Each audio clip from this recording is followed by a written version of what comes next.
Kalau kita membaca, itu di atas kanan, di atas paha kanan, kiri di atas paha kiri. Kanan di atas paha kanan, kemudian kiri di atas paha kiri. Dan tangan kiri itu tidak ada gerakan terkait dengan jari-jarinya. Yang ada adalah tangan kanan. Yang ada adalah tangan kanan. Di tangan kanan ini ada beberapa kaifiat, beberapa cara meletakkannya. Cara pertama ada di hadits riwayat Imam Muslim dari Ibnu Umar radhiyallahu taala anhu. Beliau berkata menjelaskan Nabi tasyahud, anna Rasulullah sallallahu alaihi wasallam kana idza qa'ada fit tasyahud, adalah Nabi sallallahu alaihi wasallam apabila duduk dalam tasyahud, wada'a yadahul yusra ala rukbatih al-yusra. Nabi meletakkan tangan kirinya di atas lutut kiri. Jadi di sini terdapat penjelasan, tangan yang di atas paha tadi itu adalah ujungnya paha. Itu di lutut, ini bagian kiri. Iya, di ujungnya paha. Itu sudah sampai ke lutut. Wa wada'a yadahul yumna ala rukbatil yumna, sama. Dan Nabi meletakkan tangan kanannya di ujung paha kanan, yaitu di lutut. Kemudian wa aqada salasatan wa khamsin wa asyara bis sababah. Maka belum membuat angka 53. Belum membuat angka 53 dan berisyarat dengan jari telunjuknya. Angka 53 itu orang Arab kalau bilang 53, 53. Jadi 5 begini, 5 kan bulat.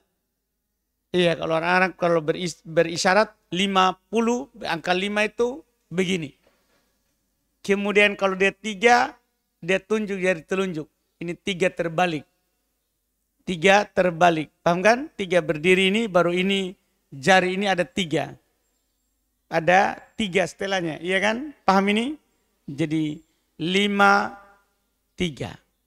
5, 3. Bukan 5, 1. Kan ini angka 3. 5, 3. Jadi ini yang dilakukan. Jarinya itu dikepalkan seluruhnya.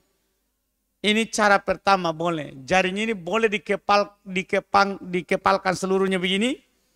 Baru berisyarat dengan jari telunjuk. Jadi bukan begini, itu cara nanti lagi. Kan ada beberapa cara tadi saya bilang. Semuanya boleh. Jadi yang pertama angka 53. 53 itu adalah 5 kemudian 3. 5 kemudian 3. Jelas ya? Ini riwayat Muslim. Boleh kita berisyarat ini di atas lutut tadi kita kepalkan seluruh jari, kemudian kita berisyarat dengan jari telunjuk. Berisyarat dengan jari telunjuk. Ini sah, boleh kita lakukan. Boleh kita lakukan. Yang kedua, ada juga dalam hadits riwayat Imam Muslim, tapi dari Abdullah ibn Zubair. Dari Abdullah ibn Zubair. Beliau bercerita, kana Rasulullah sallallahu alaihi wasallam idza qa'ada yad'u, apabila beliau duduk berdoa, maksudnya membaca tasyahud,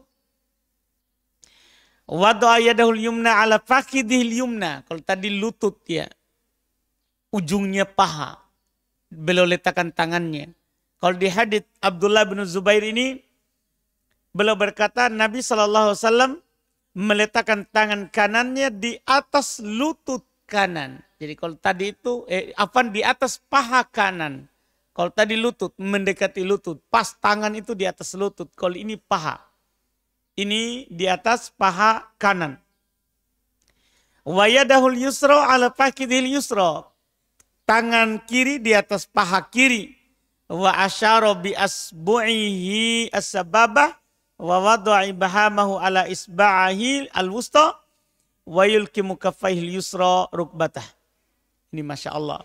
Katanya Nabi berisyarat dengan jari telunjuknya dan belum meletakkan jempolnya pada jari tengahnya. Sementara telapak kirinya menggenggam lututnya. Jadi kiri saat bertasyahud digenggam lutut. Digenggam lutut yang kiri. Kemudian yang kanan beliau katakan berisyarat dengan jari telunjuk. Berisyarat dengan jari telunjuk. Kemudian jempolnya itu jari, ini ibu jarinya. Iya, ibu jarinya beliau letakkan pada jari tengahnya. Ini hanya diletakkan. Hanya diletakkan. Tidak ada perkataan dilingkarkan. Jadi berisyarat dengan jari telunjuk. Kemudian jari tengah, ibu jari diletakkan. Di jari tengah. Ibu jari diletakkan di jari tengah. Iya, jadi bahasanya Abdullah bin Zubair diletakkan. Ya saja. Diletakkan saja. Tanpa dibulatkan. Jadi kita berisyarat. Ya di atas ini. Ya. Hanya diletakkan di jari tengah ini jari telunjuk. Tidak ada ucapan bahwa dia dilingkarkan. Kapan dilingkarkan? Ini cara ketiga. Ini ada hadits riwayat. Imam Abu Dawud. Dari Wa'il ibn Hujur. Inilah yang banyak kita lakukan saya lihat. Yaitu dengan mengepalkan ini. Dua jari terakhir. Jari kelingking dan jari manis. Kemudian membuat lingkaran. Ibu jari dan jari tengah. Kemudian berisyarat dengan jari telunjuk. Banyak orang melakukan ini. Padahal kalau dilihat hadits yang begini. Lebih sahih Muslim. Iya, cuma semuanya ini sah. Semuanya ini sahih dari Nabi. Cuman kalau dalam periwayatan Muslim itu menggenggam begini baru berisyarat dengan jari telunjuk. Iya. Kemudian ada hadits Wa'il bin Hujur, ini riwayat Abu Daud. Dia ceritakan bagaimana Nabi SAW ketika duduk tasyahud sama meletakkan tangan kanan di atas kaki lutut atau paha kanan, kemudian tangan kiri di atas lutut atau paha kiri, kemudian beliau ceritakanlah posisi jari kanan. Katanya wa qabada thintain. Beliau qabat. Beliau rapatkan ke telapak tangan ini dua terakhir. Dua terakhir. Setelah itu wahallaka halqatan dan beliau melingkarkan, membuat sebuah bulatan antara ibu jari dan jari tengahnya. Iya. Kemudian yaitu yang beliau lingkarkan akada, beliau bilang hakada, seperti ini. Dia contohkan dengan tangan. Wahallaka bisrul ibham wal wusta wa asyara bis sababah. Jadi beliau lingkarkan ini jari tengah dan ibu jarinya dan beliau berisyarat dengan jari telunjuknya. Ini tiga. Jadi boleh hanya sekedar disimpan begini, diletakkan begini. Simpan saja di atas paha begini, luruskan jarinya. Luruskan jarinya begini, baru ibu jarinya disimpan di jari tengah. Diluruskan saja, tidak digenggam begini. Tapi diluruskan. Boleh juga seperti ini, dua digenggam baru ini. Dilingkarkan. Boleh semuanya digenggam berisyarat dengan jari telunjuk. Ini semuanya sah dan sahih dari Nabi Sallallahu Alaihi Wasallam. Jadi boleh mengepalkan seluruh jari dan menunjuk dengan jari telunjuk. Ini cara pertama dari Ibnu Umar, riwayat Imam Muslim. Kedua, mengepalkan jari kelingking dan jari manis, kemudian ia letakkan ibu jari di ujung jari tengah melingkar, berisyarat dengan jari telunjuk. Ini cara kedua. Ya, ini cara kedua.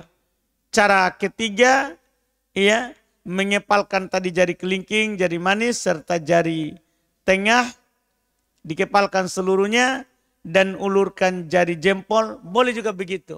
Ini juga yang diterangkan oleh ulama kita, boleh semua ini ya dikepalkan dan jempolnya yang diulurkan ke depan. Tidak tidak dikepalkan, tidak ikut dikepalkan, tapi boleh diulurkan juga.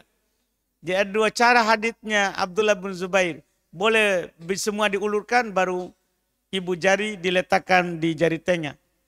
Iya. Boleh juga semua dikepalkan, ibu jari yang diulurkan. Ibu jari yang diulurkan. Iya, tidak dilingkarkan. Ini semuanya adalah tentunya sahih dari Nabi kita Muhammad sallallahu alaihi wasallam. Dan berisyarat dengan jari telunjuk itu dari awal tasyahud. Karena hadits Abdullah ibn Umar, hadits Abdullah ibn Zubair, hadits Wa'il ibn Hujr, semuanya menceritakan bahwa Nabi berisyarat dari awal tasyahud. Bukan saat asyhadu an la ilaha illallah atau illallah. Atau illallah. Iya, tapi dari awal tasyahud kita sudah berisyarat dengan jari telunjuk. Sudah berisyarat dengan jari telunjuk. Kemudian jari telunjuknya tidak digerakkan. Tidak digerakkan. Jari telunjuk cukup menunjuk saja. Kenapa? Karena hadits yang mengatakan bahwa Nabi menggerakkan jari telunjuknya adalah lafadznya syadz. Lafadznya dhaif. Karena dari semua rawi hadits tentang tasyahud Nabi sallallahu alaihi wasallam, hanya rawi yang bernama Zaidah ibnu Qudamah yang menambahkan kata Nabi menggerakkan jarinya. Dan dia menyelisihi banyak rawi yang lebih kuat darinya dan lebih banyak darinya. Sehingga para ulama mengatakan bahwa menggerakkan jari ketika tasyahud itu adalah hadits yang syadz, hadits yang dhaif, hadits yang dhaif, tidak sah dari Nabi sallallahu alaihi wasallam. Tidak sah dari Nabi sallallahu alaihi wasallam. Kemudian di saat kita bertasyahud disunahkan bagi kita untuk memandang jari telunjuk yang kita tunjuk dengannya. Disunahkan hukumnya.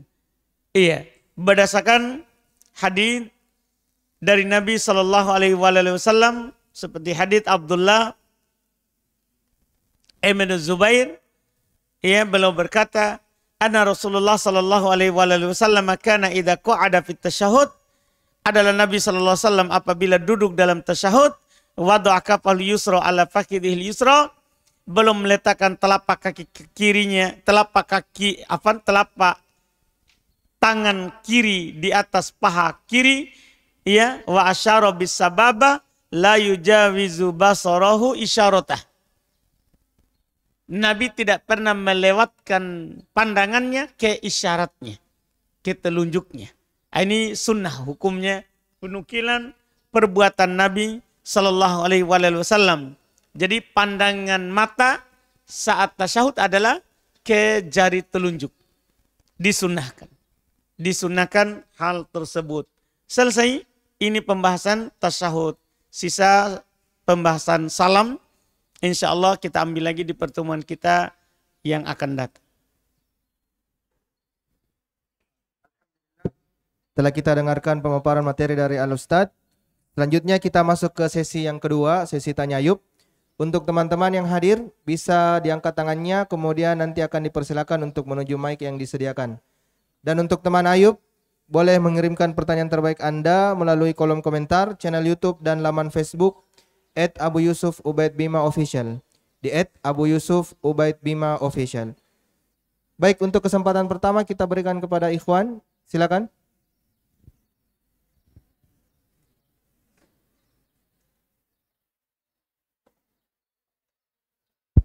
Cek, cek. Bismillah, Afwan Ustaz, ada pertanyaan titipan dari teman.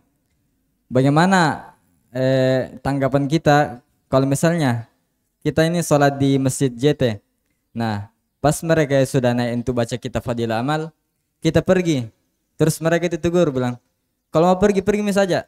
Nah, bagaimana tanggapan kita Ustaz? Apakah kita harus berzikir duduk sambil mendengar mereka atau bagaimana Ustaz? Karena mereka itu berdalil bahwa ini kan hadis Nabi disampaikan, masa antum mau pergi? Nah, bagaimana itu Ustaz? Memang hadis Nabi disampaikan, tapi kita tidak boleh mendengar ahli bid'ah. Bukan masalah hadis Nabi, tapi kita dilarang bergaul dengan ahli bid'ah.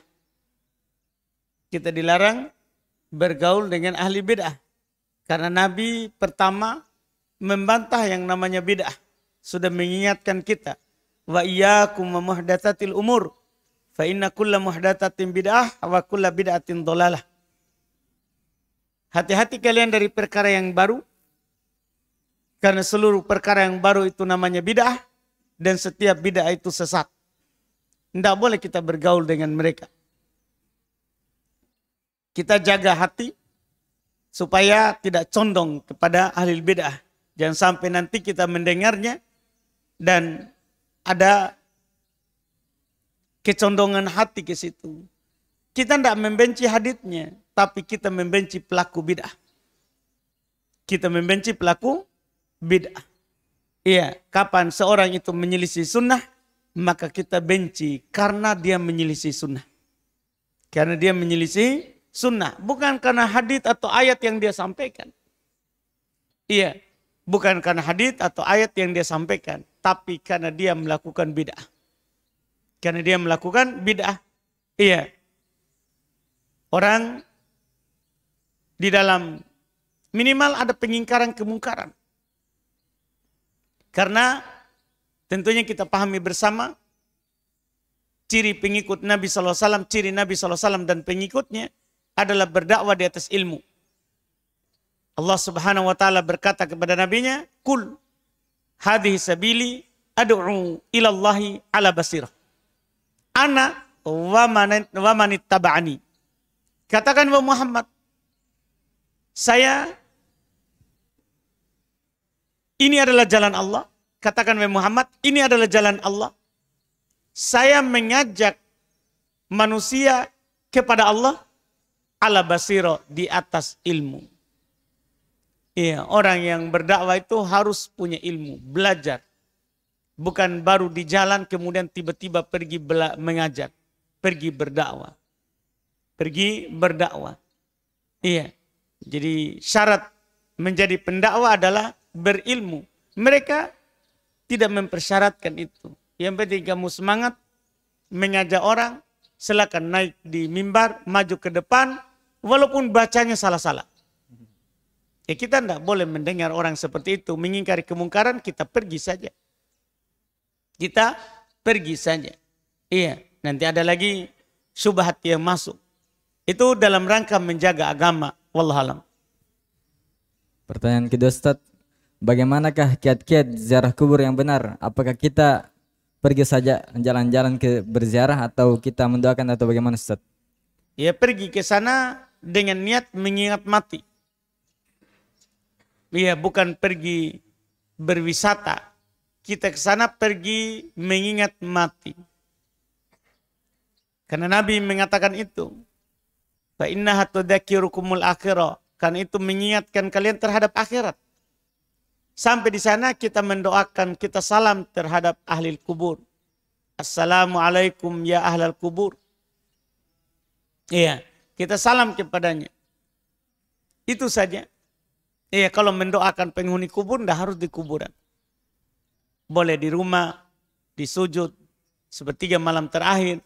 banyak tempat. Kalau ke sana, kita ke sana untuk mengingat mati.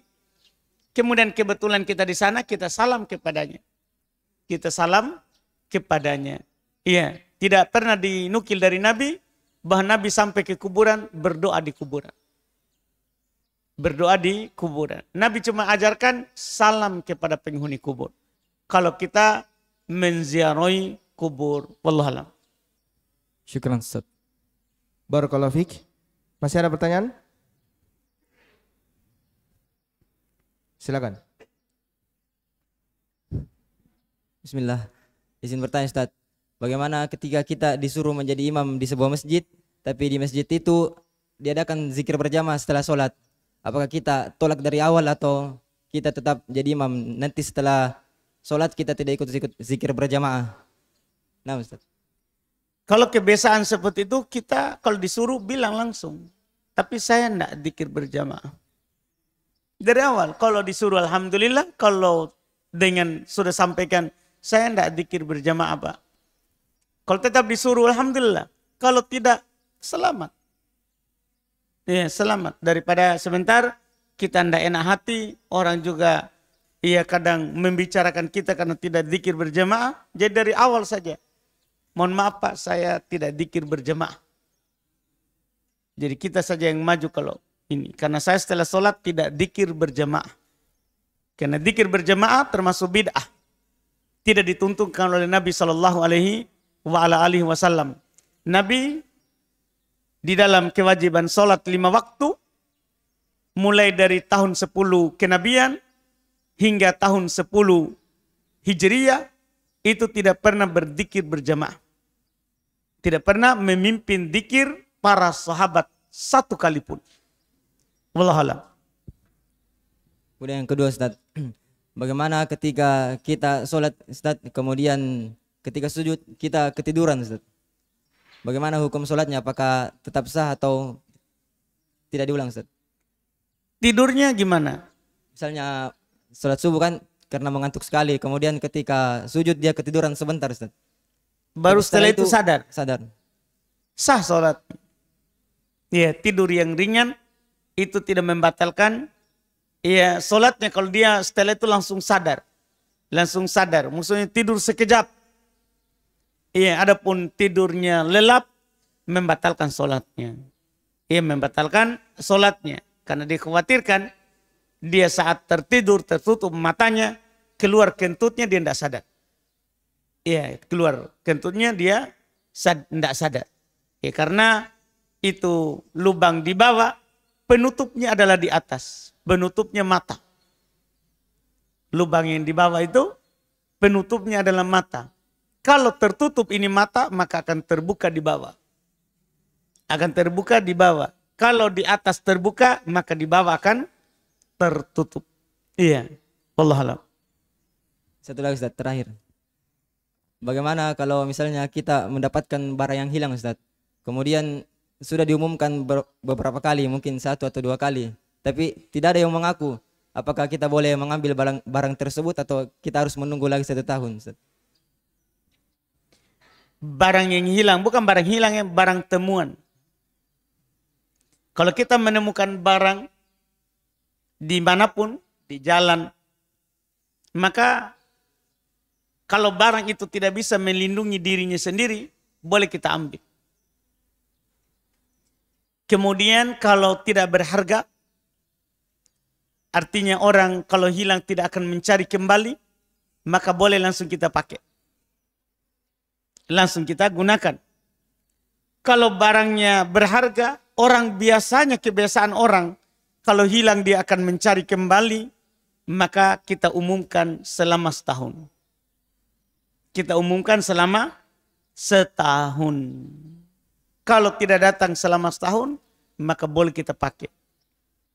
Kalau kita pakai sebelum itu dan datang orangnya, kita ganti persis dengan barangnya. Kita ganti persis dengan barangnya. Wallahualam. Nah Ustaz, barakallahu fikum. Masih ada pertanyaan? Silakan.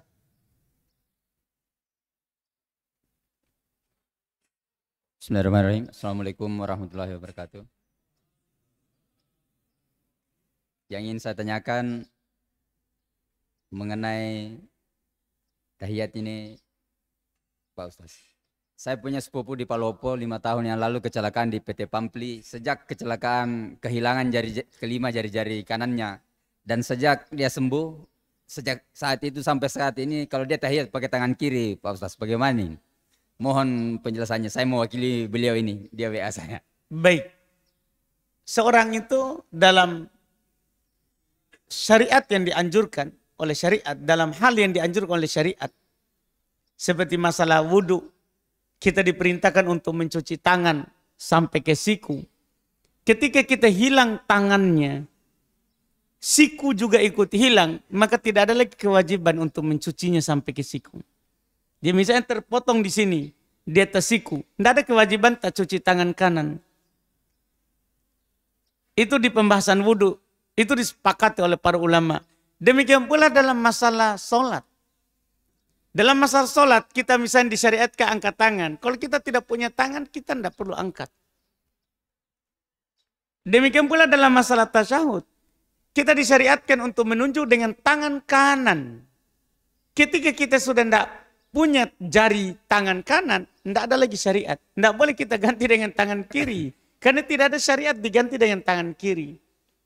Dalam menunjuk. Jadi kalau tidak punya jari di tangan kanan, maka sudah tidak ada kewajiban. Karena kaidahnya la wujuba illa ma'al istita'ah.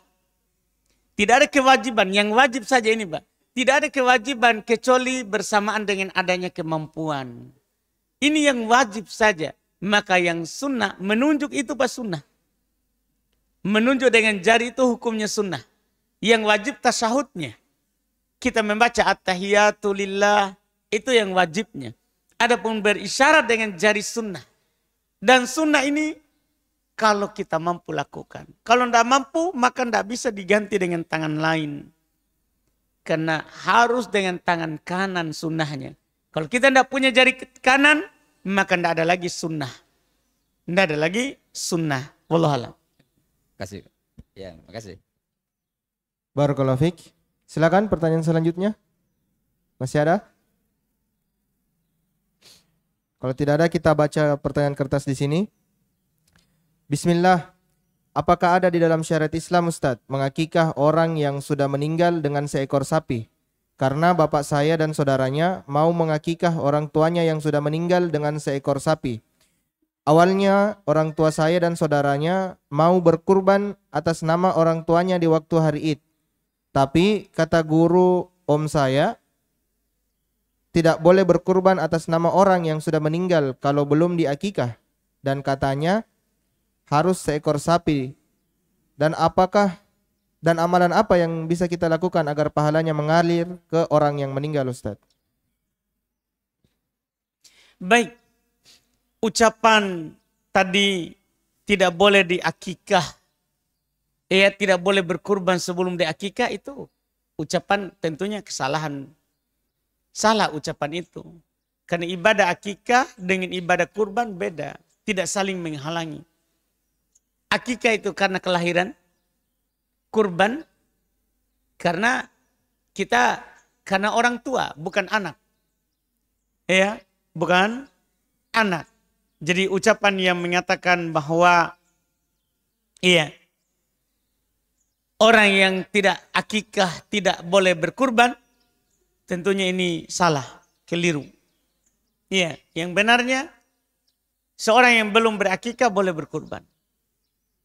Tidak saling menghalangi. Ini tidak saling menghalangi. Itu dulu yang pertama. Kemudian masalah yang kedua, akikah itu tidak disyariatkan saat kita dewasa, apalagi telah meninggal. Kenapa?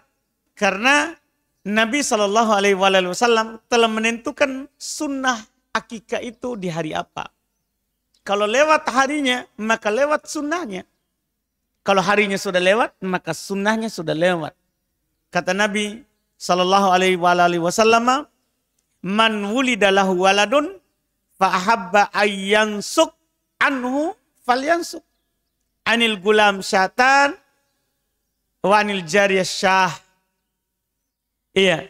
Siapa yang kelahiran seorang anak, kemudian dia ingin ini menunjukkan sunnahnya, mau digantung dengan keinginan, ini menunjukkan sunnah.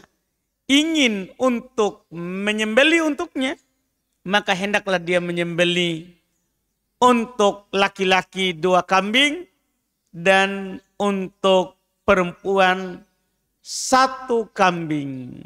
Untuk perempuan 1 kambing. Di hadits lain, Nabi SAW katakan, yunsak yudbah anhu fi yaumi sabi'ihi, dipotongkan untuknya kambing pada hari ke-7-nya. Ini ucapan Nabi. Dan dalam perbuatan, Nabi juga mengakikahkan cucunya, Al-Hasan dan Al-Husain, itu di hari ke-7. Secara perbuatan dan secara ucapan, itu semua terjadi pada hari ke-7. Kalau lewat hari ke-7, maka tidak ada lagi sunnah akikah karena sudah lewat waktunya. Karena sudah lewat waktunya. Wallahualam. Barakallahu fiik. Pertanyaan selanjutnya Ustaz. Afwan, manakah yang lebih utama, membaca Al-Quran langsung atau lewat HP? Karena melihat langsung di HP lebih jelas dan terang Ustaz, karena ayah saya ini sudah tua. Pahalanya semuanya sama ya. Karena sama-sama membaca huruf dari Al-Quran. Cuman di sana ada pembahasan para ulama kita yang mengatakan bahwa nadhar, melihat ke mushaf itu juga ibadah tersendiri. Melihat ke mushaf itu adalah ibadah tersendiri. Sehingga dengan itu ya kita mengatakan lebih utama pakai mushaf. Walaupun tadi ayah kita ada alasannya, katanya lebih terang, tapi itu sebenarnya berbahaya nanti sama cahaya HP-nya lagi. Berbahaya lagi sama cahaya HP-nya. Yang jelas kita baca saja Al-Quran, pakai media apapun yang kita mampu lakukan, maka bagi kita 1 huruf dari Al-Quran 10 pahala. Wallahualam. Barakallahu fiik. Pertanyaan selanjutnya Ustaz. Ahsanallahu ilaikum. Di dalam kitab Khulasah Ta'zimul Ilm disebutkan bahwa kesucian hati itu pondasinya kembali pada 2 hal, yaitu kesucian hati dari kotoran syubhat dan kesucian hati dari kotoran syahwat. Tolong jelaskan maksud dan contohnya Ustaz, serta cara menyucikannya Ustaz.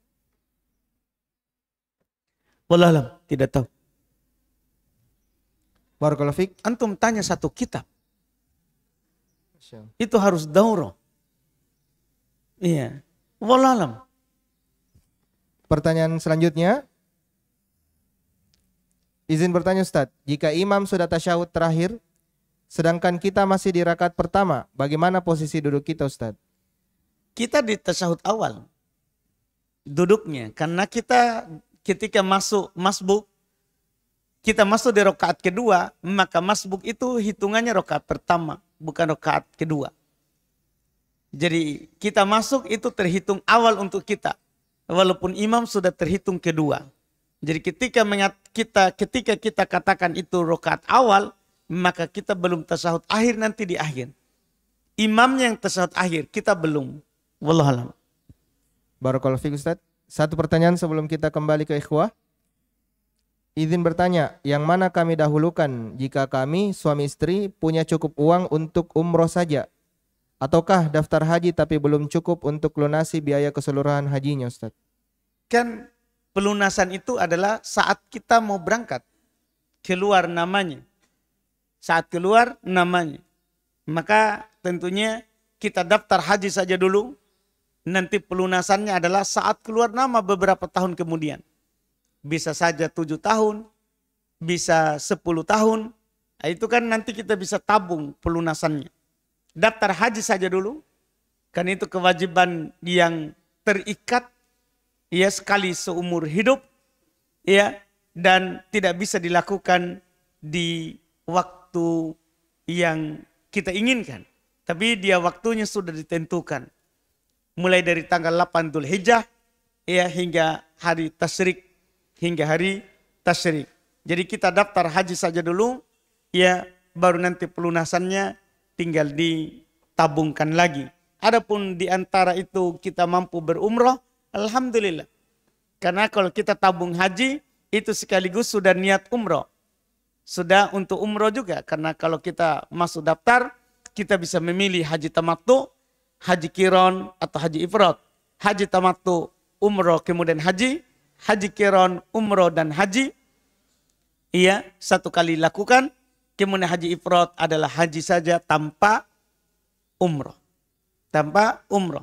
Jadi nanti kita daftar haji itu sudah masuk juga untuk umroh. Wallahualam. Barakallahu fiik Ustaz. Kita kembali ke hadirin, silakan. Silakan.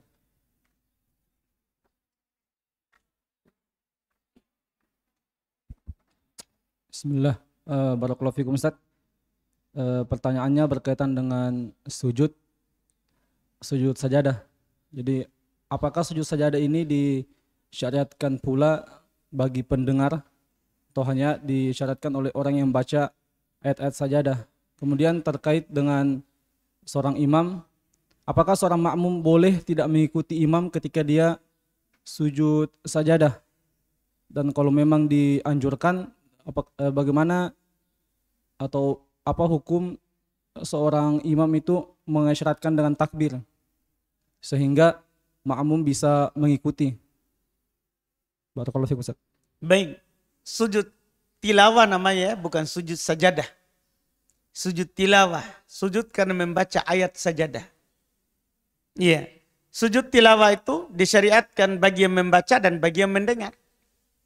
Waktu turun surat ayat terakhir di surah An-Najm, iya, itu Nabi sujud dan orang-orang yang mendengarnya sujud. Semuanya. Bahkan orang musyrikin pun waktu itu sujud juga. Karena semua kaum muslimin sujud. Jadi di sini menunjukkan bahwa ketika ada membaca ayat sajadah dan dia sujud, maka disunahkan bagi yang mendengar juga sujud. Kemudian bagi kita yang sholat berjamaah bersama imam, tentunya kalau imam sujud, kita sujud. Tidak boleh kita menyelisihinya. Kata Nabi, wa idza sajada fasjudu. Apabila imam sujud, maka sujudlah. Tidak boleh imam sujud, kita tidak sujud. Tidak diperbolehkan. Karena Nabi perintahkan, kalau dia sujud, maka kalian sujudlah. Sebagai makmum. Kemudian apakah boleh imam mengucapkan takbir saat sujud tilawah? Boleh. Bahkan mayoritas berpendapat dia bertakbir.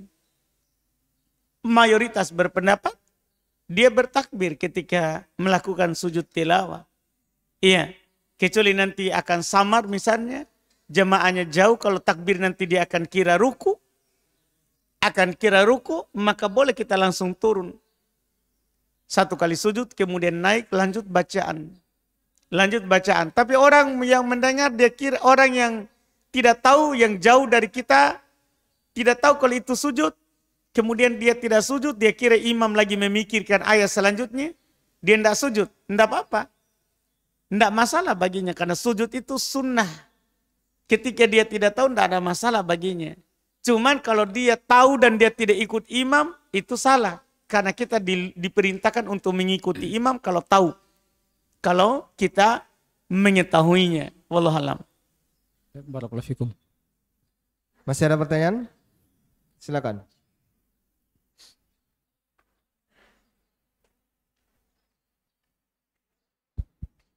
Cek.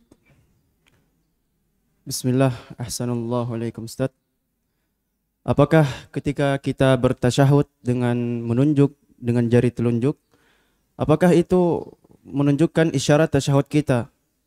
Dan apakah ketika kita selesai bertasyahud, Apa tadi? isyarat tasyahud?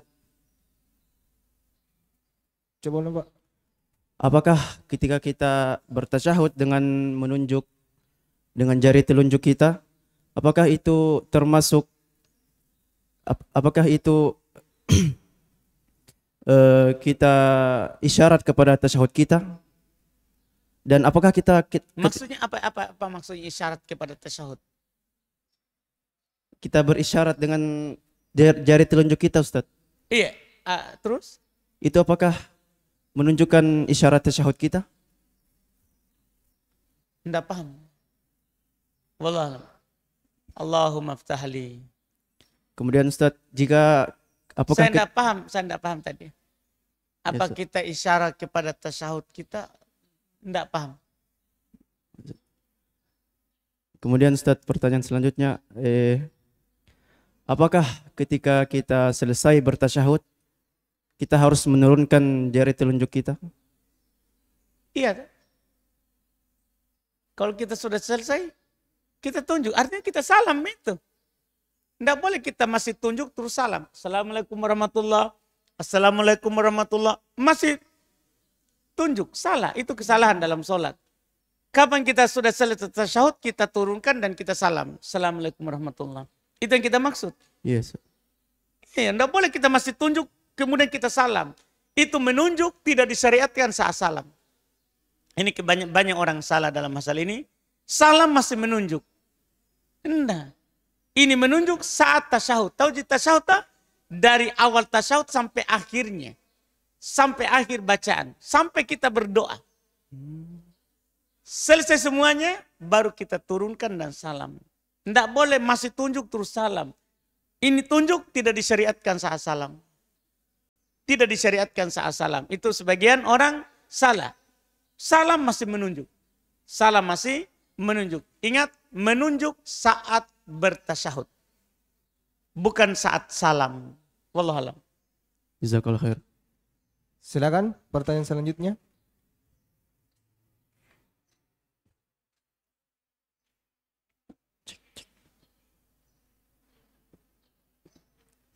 Bismillah. Pak Ustadz, ada pertanyaan titipan dari orang tua. Yang pertama, di saat sholat, beliau membaca iftitah tapi kadang lupa membaca Al-Fatihah. Pertanyaannya, apakah yang luput ini membaca Al-Fatihah diganti sholatnya? Karena orang tua itu katanya agak lain, di orang-orang lain itu kalau di soft pertama itu bangkit lagi saat selesai dari sholat. Baik, Al-Fatihah itu rukun sholat. Kata Nabi, la sholat liman lam yaqra bi fatihatil kitab. Tidak ada sholat bagi orang yang tidak baca Al-Fatihah. Sehingga kalau ada rakaat yang dia luput Al-Fatihah, wajib dia harus ganti. Iya, wajib dia ganti. Tidak boleh tidak. Kita harus tambah rakaatnya. Kemudian katanya agak lain-lain. Oh, berarti kita hanya peduli orang, tidak peduli pencipta. Gimana caranya kita tidak melakukan perintah Allah karena malu kepada manusia? Nanti di hari kiamat orang-orang yang kita malu padanya itu tidak bisa membantu kita ketika sholatnya kurang. Ketika sholatnya apa? Kurang. Tidak boleh kita gara-gara malu sama orang, kita melanggar haknya Allah. La ta'ati li makhlukin fi ma'siyatil khaliq. Tidak ada ketaatan terhadap makhluk kalau itu bermaksiat kepada pencipta makhluk. Tidak boleh. Tidak apa-apa, orang biar saja ngomong. Yang penting kan kalau ditanya, kenapa kamu tambah? Saya tadi luput Al-Fatihah. Tidak ada sholat bagi orang yang tidak baca Al-Fatihah.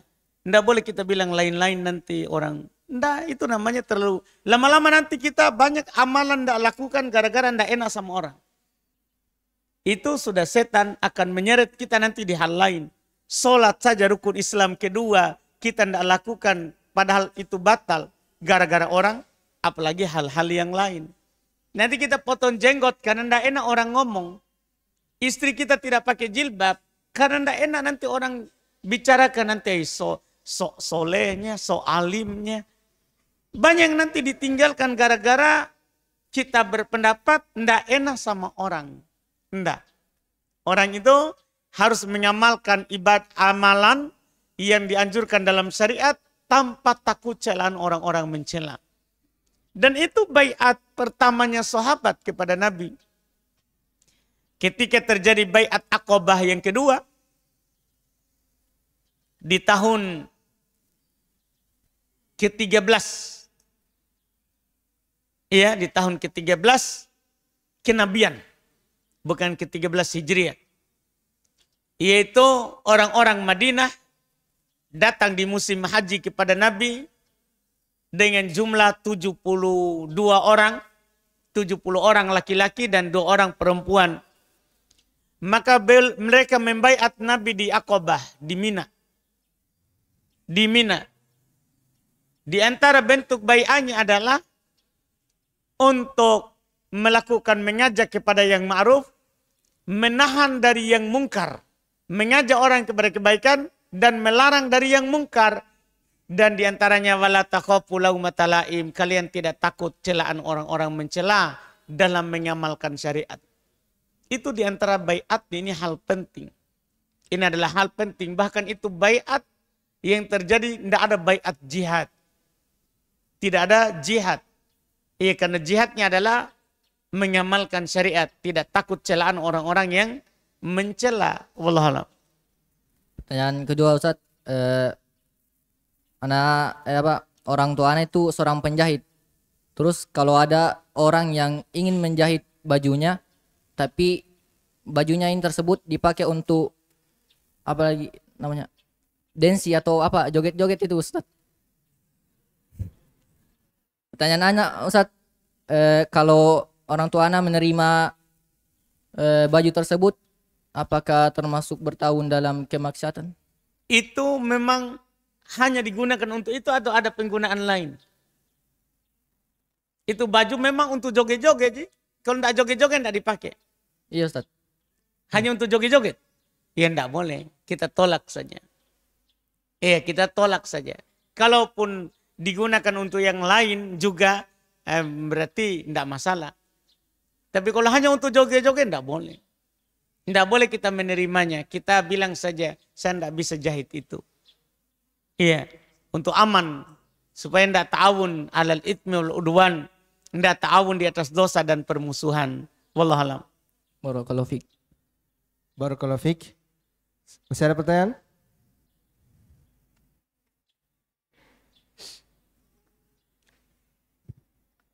Bismillah, Pak Ustadz, Ana mau bertanya, pernah Ana tanyakan sebelumnya juga perihal mendapati imam ruku maka terhitung 1 rakaat. Dan Ana mau tanyakan Ustadz, apabila kondisinya si imam ini membaca surah-surah yang yang Ana hafal dan kebetulan Ana sudah tahu sudah mau berakhir. Jadi kemungkinan kalau Ana ikut langsung tidak bisa selesai dalam membaca Al-Fatihah, tapi kondisinya tersebut Ana tunggu ruku sehingga mendapatkan 1 rakaat. Bagaimana itu Ustaz? Salah. Kita menyelisih perintah Nabi. Karena Nabi katakan wa ma adraktum fa sallu. Apa yang kalian dapati imam, salat. Wa ma fatakum fa atimmu. Apa yang luput nanti tinggal disempurnakan. Itu termasuk kesalahan dalam sholat. Orang itu datang mendapati imam langsung saja sholat. Dapat Al-Fatihah Alhamdulillah, tidak dapat tinggal ditambah. Tinggal disempurnakan. Tinggal disempurnakan. Tidak boleh sengaja menunggu imam. Tidak boleh sengaja menunggu imam. Iya, karena langsung sholat mendapat ketika kita dapat imam dalam keadaan apapun, itu adalah perintah dari Nabi. Adalah perintah dari Nabi. Kalau sengaja begitu berarti kita menyelisihi perintah Nabi. Wallahualam. Nah Ustaz, untuk pertanyaan kedua, mungkin Ana mau tanyakan bagaimana hukumnya menabung emas tapi melalui aplikasi Ustaz, mobile. Emasnya saat kita beli, kita pegang? Tidak Ustaz. Tidak ada serah terima? Tidak ada Ustaz, cuma ada MOU-nya. Riba. Riba. Emas itu kalau dibeli, kata Nabi, yadan biyadin, harus tangan ke tangan. Kita kasih uangnya, dia kasih emasnya. Kapan diakhirkan emasnya, kita sudah kasih uangnya, maka riba nasi'ah. Maka riba nasi'ah. Wallahualam. Nah Ustaz, pertanyaan terakhir, untuk orang tua dan semisal nenek, kakek yang sudah meninggal Ustaz, apabila Ana khususkan membaca Al-Quran tapi pahalanya, keutamanya dihadiahkan kepada mereka, bagaimana itu Ustaz? Sedekah pahala Quran ya? Iya. Wallahualam. Sampai itu tidak. Karena tidak pernah dinukil Nabi menghadiahkan baca Quran. untuk yang telah meninggal. Kalau haji, iya. Ada orang yang datang kepada Nabi, ada orang tuaku tidak bisa lagi jalan haji. Sudah tua, tidak bisa lagi naik kendaraan. Apakah saya boleh hajikan? Kata Nabi, hajikan. Sedekah harta juga boleh. Ada orang yang datang kepada Nabi, meninggal ibunya tiba-tiba, mungkin kalau bicara dia akan bersedekah. Pertanyaannya, boleh nggak saya bersedekah atas namanya? Sedekah atas namanya. Tapi kalau sedekah baca Quran, wallahualam, belum ada penukilan dari Nabi bahwa beliau pernah menghadiahkan baca Quran untuk istrinya yang telah meninggal. Untuk anaknya yang telah meninggal, karena seluruh anaknya Nabi meninggal sebelum Nabi meninggal. Kecuali Fatimah, yang meninggal 2 bulan setelah Nabi meninggal. Tidak pernah dinukil. Terus juga tidak pernah Nabi anjurkan para sahabat untuk menghadiahkan pahala baca Quran untuk keluarganya yang telah meninggal. Wallahualam hal tersebut. Nah Ustaz, jazakallah khair. Barakallahu fik. Masih ada pertanyaan? Silakan Pak. Bismillah. Assalamualaikum Ustaz. Izin bertanya, menyambung pertanyaan yang ditanyakan saudara kami sebelumnya terkait tasyahud. Bagaimana hukum makmum yang ketika imam sudah salam tapi dia masih bertasyahud Ustaz? Sampai ada kalanya ketika imam sudah balik dia masih sementara berdoa dalam tasyahudnya. Baik, imam itu diikuti langsung setelahnya. Tidak boleh kita sujud lama. Imam sudah di atas kita masih sujud. Tidak boleh. Kata Nabi, idza raka'a farka'u. Apabila dia ruku maka rukulah pakai fa tanpa perantara. Wa idza rafa'a ra'sahu minar ruku farfa. Apabila diangkat kepalanya dari ruku maka angkatlah tanpa jarak. Wa idza sajada fasjudu. Kalau dia sujud maka sujudlah tanpa jarak. Wa idza rafa'a ra'sahu minas sujud farfa. Kalau diangkat kepalanya dari sujud maka angkatlah tanpa perantara, tanpa jarak waktu. Sama idza sallama fasallimu. Apabila dia salam maka salamlah tanpa jarak waktu. Jika dia salam kita salam. Tidak ada jarak waktunya. Wallahualam. Tapi Ustaz, jazakallahu khair Ustaz. Barakallahu fik. Kita baca satu pertanyaan sebelum kembali ke ikhwan. Jika suatu kampung sepakat untuk mengakhirkan sholat isya, apakah adzannya juga diakhirkan atau diawalkan tapi sholatnya yang diakhirkan? Boleh adzannya diawalkan. Iya. Seperti di masa Nabi. Adzannya diawalkan, para sahabat menunggu Nabi keluar untuk sholat. Sampai anak-anak sudah tidur, perempuan sudah tidur. Yang menunggu di masjid jatuh-jatuh kepalanya. Artinya karena ngantuk. Karena ngantuk, jadi sudah adzan duluan. Dan boleh juga adzannya diakhirkan. Wallahualam. Barakallahu fik. Silakan 2 pertanyaan terakhir untuk ikhwan. Bismillah. Sebagaimana kita ketahui bahwa harta seorang anak adalah harta milik orang tua.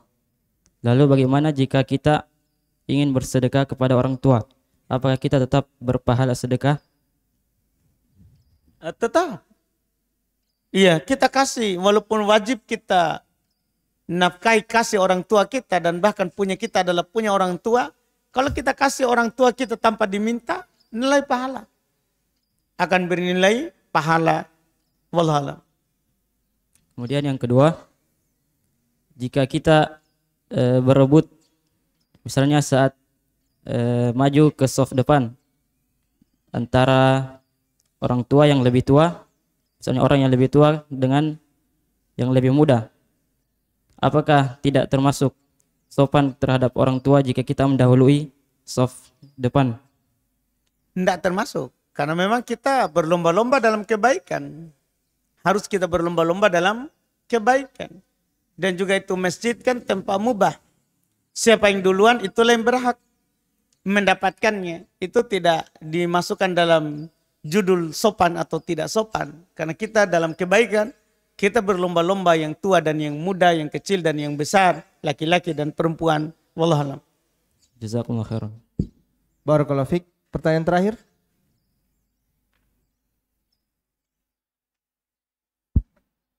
Bismillah. Bagaimana hukumnya Ustadz ketika kita berada di sebuah instansi, contohnya kita adalah seorang pengajar atau guru. Ketika tiba pada masanya penerimaan rapor, ada sebagian atau di antara orang tua siswa memberikan kita hadiah atau bingkisan. Apakah itu halal bagi kita atau tidak? Tanyakan kepada yang memperkerjakan kita. Jangan kepada saya. Kalau kita adalah guru di bawah saya, misalnya, ya baru kita tanyakan ke saya. Tanyakan ke yang memperkerjakan. Yayasan tak, ketuanya misalnya. Ini ada yang kasih hadiah saya. Iya, boleh diambil atau tidak. Kalau dia bilang tidak boleh, ya tidak boleh, haram. Karena kita sebagai pekerja. Kita sebagai pekerja. Jadi kembali ke yang memperkerjakan kita, bukan ke saya.